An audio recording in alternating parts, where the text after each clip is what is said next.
माननीय विश्वास भैया सारंग जी के जन्मदिन के शुभ अवसर पर निःशुल्क स्वास्थ्य शिविर का आयोजन कायनात ह्यूमन डेवलपमेंट सोसाइटी एवं अंकित सर के मार्गदर्शन में किया गया हुआ है। यहाँ पे डेंटल क्लिनिक की हॉस्पिटल की टीम बैठी हुई है। दांतों से संबंधित चेकअप हो रहेगा। पूरे एजे हॉस्पिटल की टीम बैठी हुई है यहाँ पे बीपी शुगर दवाई वगैरह ये निःशुल्क मिल रही है सबको।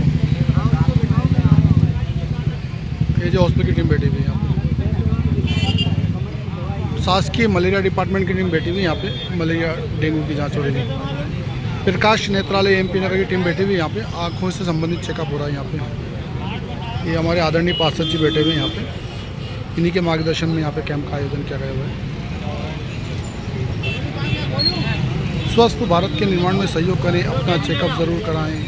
आज संस्था का 1616वां कैंप है।